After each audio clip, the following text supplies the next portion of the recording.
ગુજરાતમાં ભારતીય જનતા પાર્ટીને મોટો ફટકો પડ્યો છે। ગુજરાત હાઈકોર્ટમાં દાખલ કરવામાં આવેલી એક અરજીની સુનાવણી કરતા હાઈકોર્ટે 2017માં યોજાયેલી દેવભૂમિ દ્વારકાની ચૂંટણી રદ કરી નાખી છે। 2017માં બેઠક પરથી ભાજપના પબુભા માણેક ચૂંટાયા હતા। હાઈકોર્ટના આદેશ બાદ હવે પબુભા ધારાસભ્ય પદેથી ગેરલાયક ઠરશે।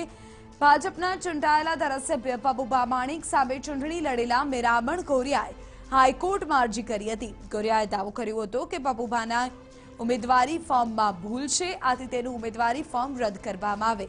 મેરામણભાઈ ગોરિયાએ પોતાના વકીલ મારફતે ચૂંટણી અધિકારીને અરજી કરી હતી કે 20/11/2017ના રોજ ભાજપના ઉમેદવાર પબુભા માણેકે જે ફોર્મ ભર્યું હતું તેના ભાગ 1માં ઉમેદવાર કઈ વિધાનસભા લડવા માંગે છે તે દર્શાવેલું ન હતું, આથી તેમના પુત્રનું ફોર્મ રદ કરવામાં આવે। આવી અરજી બાદ ચૂંટણી અધિકારીઓએ બંને ઉમેદવારો સામે નોટિસ કાઢી હતી। જો કે કોંગ્રેસની વાંધા અરજી ન ચાલતા પબુભા આ બેઠક પરથી ચૂંટણી લડી શક્યા હતા। આ દરમિયાન કોંગ્રેસના ઉમેદવાર મેરામણ ગોરિયાએ પોતાના વકીલ મારફતે આ અંગેની અરજી ગુજરાત હાઈકોર્ટમાં કરી હતી। હાઈકોર્ટે તેમની અરજી પર સુનાવણી કરતા દ્વારકાની ચૂંટણી રદ કરી નાખી છે।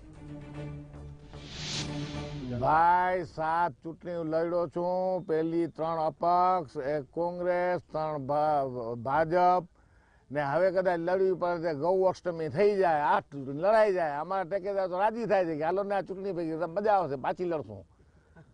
પરંતુ ચૂંટણીઓમાં કાંઈ મજા ન હોય, એમાં વેડફાવાનું હોય, એટલે અમે સુપ્રીમ કોર્ટમાં ગયા છીએ અને 8મી ચૂંટણી આવે તો અમારી તૈયારી છે।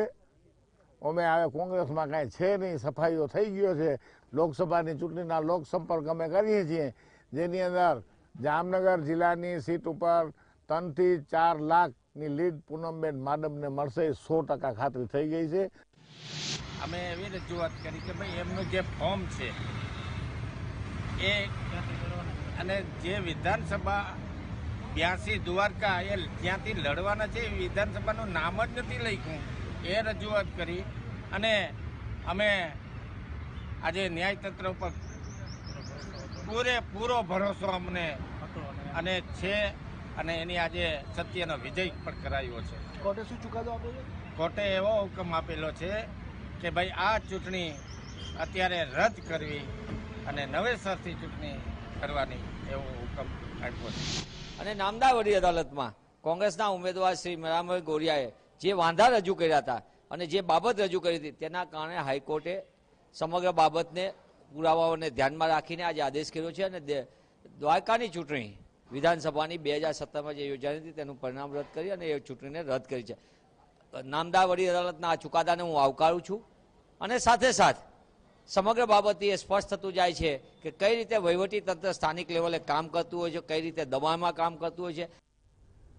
દ્વારકા વિધાનસભા મત વિભાગના સંદર્ભમાં ઇલેક્શન પિટિશન થયેલી હતી અને આજે અમારા એડવોકેટ તરફથી જણાવ્યા પ્રમાણે આ રીટ પિટિશનના સંદર્ભમાં આ ચૂંટણી હાઈકોર્ટે સેટ એસાઇડ કરી છે।